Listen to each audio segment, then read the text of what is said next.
Derek, and Derek made a really good run right in front of us. So my game plan was just to try to get a good start, and if I was close enough to win the rope, and I was going to try him on, and I wrote better being aggressive, so I didn't try to overthink it.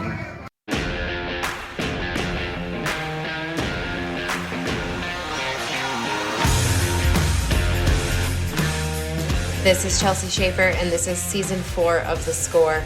You all have listened to this podcast 750,000 times, and we are here in Season 4 to bring you even more of what you love.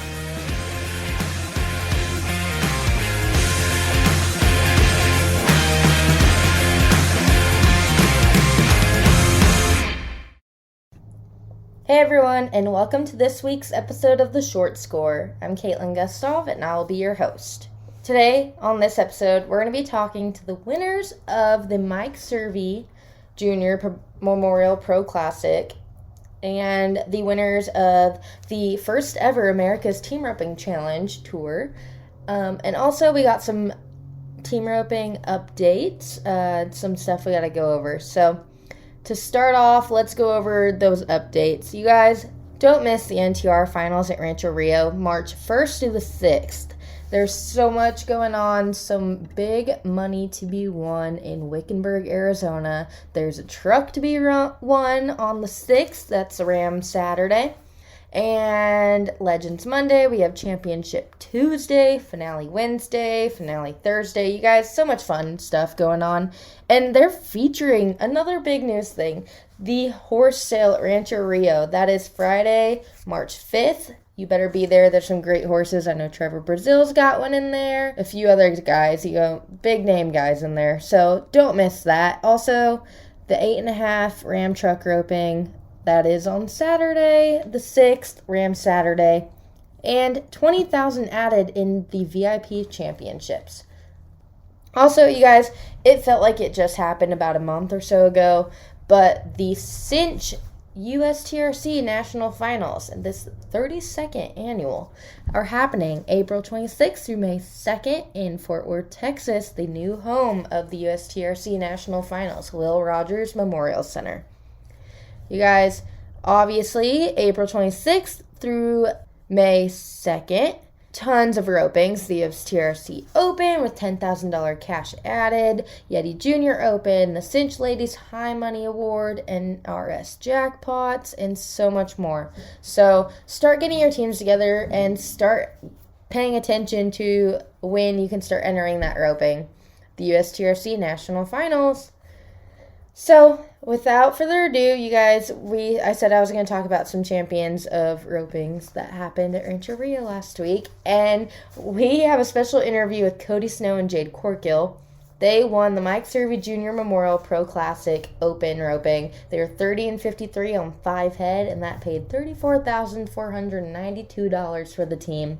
It was the first time that roping's ever been at Rancho Rio. Super cool that we got to see all these ropers come up to Rancho Rio and enjoy the weekend. So stay tuned for an interview with those guys. Next, the last interview we have on this podcast is with the winners of the first ever America's Team Roping Challenge Tour Stop 1. Hopefully, I hope we get to see more of these down the road. Dylan Holyfield and Jalen Eldridge won that. It was take the top 60 teams, break it down to the top 30 from the fastest, fastest time wins. And then from the top 30, top 15, to the top 10, to the top 4. And Dylan Holyfield and Jalen Eldridge won that. They were 6 and 64 seconds on their final steer, and that earned them $10,000 prize money. So, you guys, I hope you enjoy their interview as well. And without further ado, here's Cody Snow and Jade Corkill. Hey everyone, I am here with Cody Snow and Jade Corkill after they just won the Mike Cervi Junior Memorial Open roping at Rancho Rio for the first time ever. You guys, you've been to the Cervi before, Jade? Kind of talk about how it was back then and how it is now coming at Rancho Rio. It's quite a bit different now. The first couple times I came, it was at the Tucson Rodeo Arena. And the score was pretty long, and the steers were big and strong, and like 8-9 second runs was kind of a good run. And then Casa Grande, it wasn't too much different than Casa Grande, maybe a little bit shorter arena, but it's been a good roping for a long time, and we're just glad to have it. Definitely. And you guys backed in there, high call back, knocked down a run in that short round. You reached a little bit, Cody. Kind of talk about that run right there. Derek made a really good run right in front of us, so my game plan was just to try to get a good start, and if I was close enough to win the rope, and I was going to try him on, and I wrote better being aggressive, so I didn't try to overthink it. And Jade, watching his headshot, getting ready to turn in heel 2 feet, talk about that. What were you thinking going in? Kind of the same thing as him, just to be as aggressive as we could without messing up, and if we had a chance to win first, to try to do it. And these guys, they all had so good that it makes my job pretty easy back there. Definitely. You guys coming out here? Are you guys? Texas is snowstorm, everything.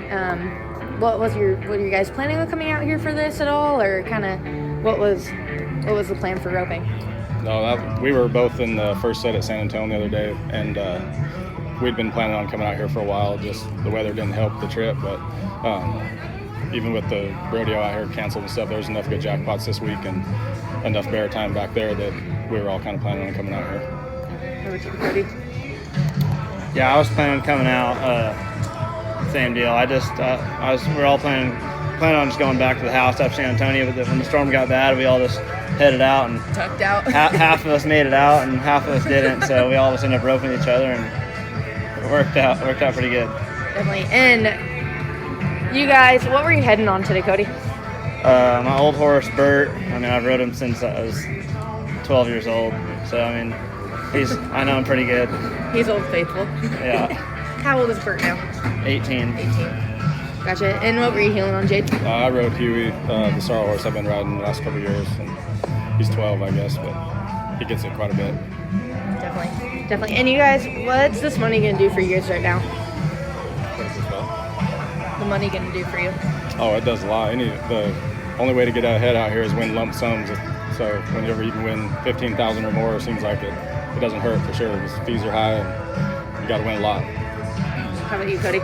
Yeah, I mean, it's good to win these big ones for sure. It's hard to get ahead when you're just winning a little bit the little ones, so it's awesome. And just coming off of this rope in 5 head, you guys, what's your game plan for the rodeo season? Just try to go to the ones they have and do good at them. I mean, it kind of sucks the way they have it right now. We don't really know what to plan on to go to and stuff, so just kind of however it goes, go. What about you, Jade? Yeah, just kind of the same, just on the go with the flow method a little bit, because even the ones that we think they're planning on having, some of them they don't have. So as far as this summer, even I haven't heard of much. So yeah, there's been a lot of jackpots, and there's still some good jackpots to go to. So just go with the flow, I guess. Keep going to them. Gotcha. Well, congratulations, guys. Thank you. Thank you. Man, it's always fun to listen to Cody and Jade. Well, now we're going to close off this podcast listening to a special interview with Dylan Holyfield and Jalen Eldridge after they won America's Team Roping Challenge Tour Stop #1. Hey everyone, it's Caitlin Gustav, and I am here with the winners of the first ever America's Team Roping Challenge Tour Stop #1 at Rancho Rio in Wickenburg, Arizona. We have Dylan Holyfield and Jalen Eldridge.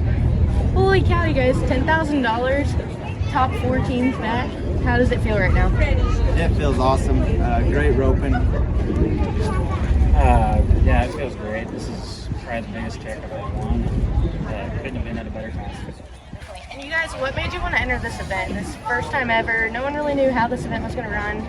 What made you want to put your name down on Global Handicaps? What made me want to put it down was they took 60 teams and then they qualified 30, 15, 10, 4. And we thought, if we just catch them, we just keep moving on. And that's what we did. We only got to be 60 teams. How did you do? I feel the same way, and he wanted to rope, and when he wants to rope, you can't really say no. So you just got to turn. Definitely, and he's got some pretty wicked heel shots over there. And let's talk about those runs, you guys. Going in, first round, I believe you broke the barrier in the first round and still made it back. Kind of tell me what you like about this format, being able, you can kind of make mistakes, but coming down to the end round, there are no mistakes being made. Yep, that's the main thing about when they bring 30. You can kind of have a bobble in the first round, but if you catch, then no more mistakes from there on out. Steers were good, some were strong, some were slower, but you drew good and used them. After the first time I broke the barrier on, I was pretty bummed. Didn't think we'd make it back, and we ended up squeezing back, and I just thought if I get out of the barrier and keep turning, I'm going to be all right. Well, are you guys going to be going to any more church stops? Yes, for sure. Definitely, this is kind of your guys' jam right now. Yeah. Thank you. Awesome. Well, congratulations, guys. Thank you.